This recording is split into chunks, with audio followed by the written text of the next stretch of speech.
She thought it would be a quiet night of babysitting, until the dad came home early. What began as an unexpected return turned into a night full of longing, unspoken desire, and emotional connection that neither of them saw coming. A storm outside, firelight inside, and one look that changed everything. Please don't forget to subscribe and comment. The rain started gently tapping against the wide bay windows as Jenna Harper adjusted the baby monitor on the kitchen counter. It was her second night babysitting for the Carter family, a quiet but luxurious home nestled at the edge of Willow Creek. The little girl, Mia, had already gone down with her favorite bedtime story, and the monitor blinked steadily, showing a still and quiet nursery. Jenna exhaled and poured herself a glass of sparkling water, settling onto the couch with a book she'd brought along. She was 22, finishing her final year of college, and this job was meant to be a peaceful side gig. She hadn't expected the house to feel so quiet, almost too quiet. The wind picked up, and thunder rumbled faintly in the distance.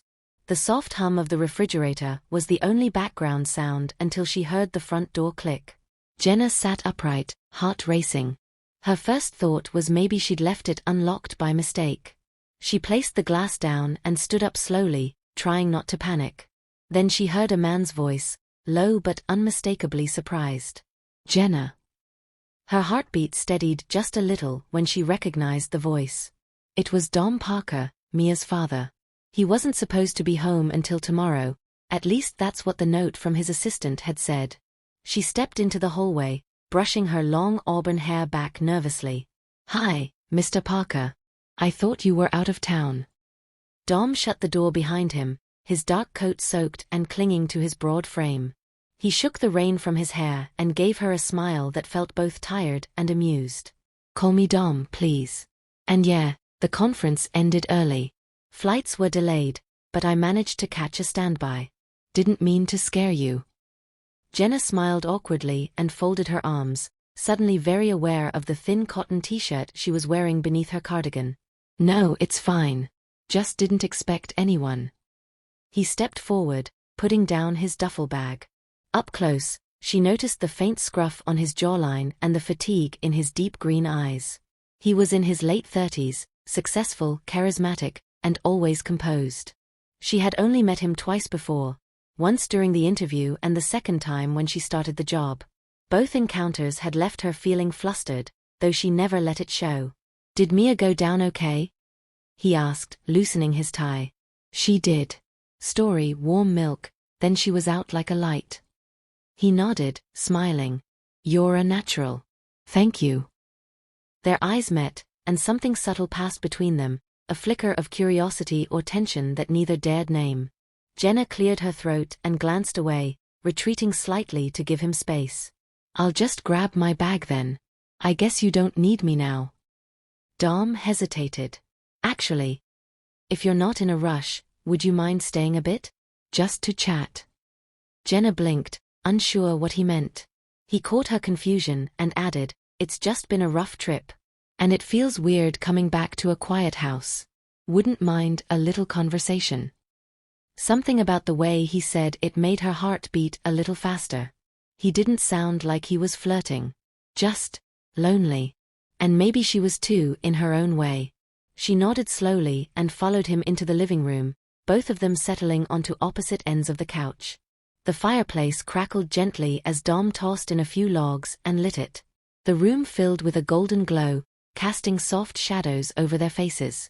Jenna tucked her feet underneath her and sipped the sparkling water again, watching him from the corner of her eye. "So, how was the trip?" she asked, trying to keep the conversation casual. "Long. Boring. A lot of handshakes and small talk," he replied, loosening his collar. "Honestly, I kept thinking about coming home. About Mia. I hate leaving her, even for a few days.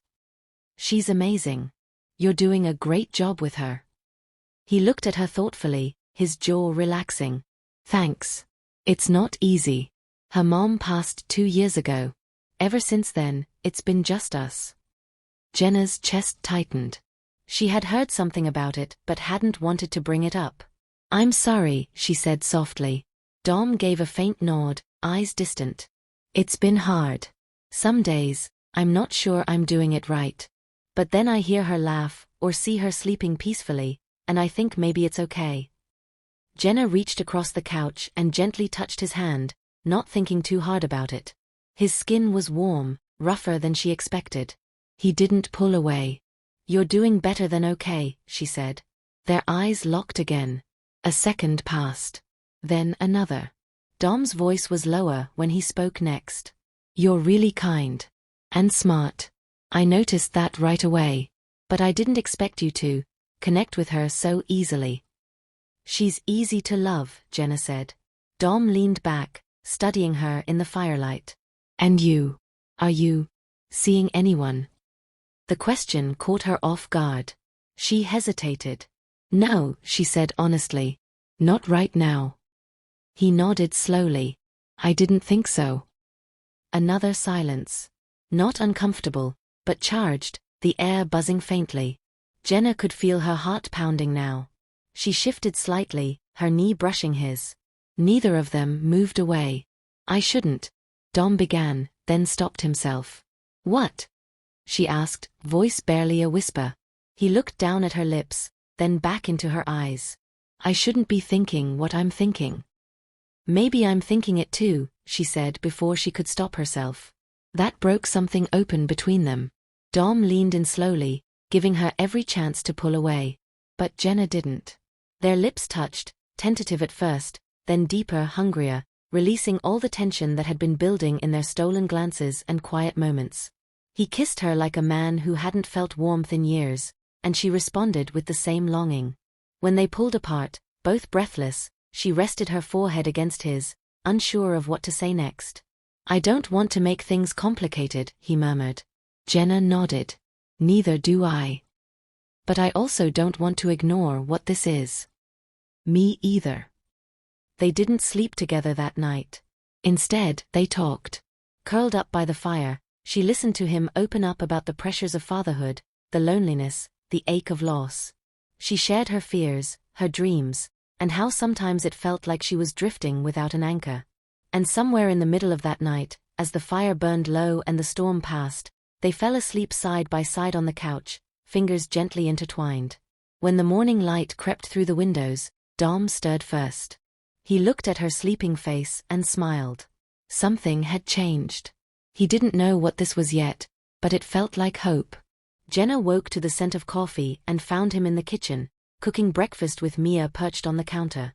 The little girl waved at her, grinning. "Jenna, Daddy's home." She smiled, heart full. Dom looked over his shoulder and caught her gaze. They didn't say anything right then, but the look they shared said enough. Later, as Jenna gathered her things to leave, Dom walked her to the door. "I don't want this to end here," he said quietly.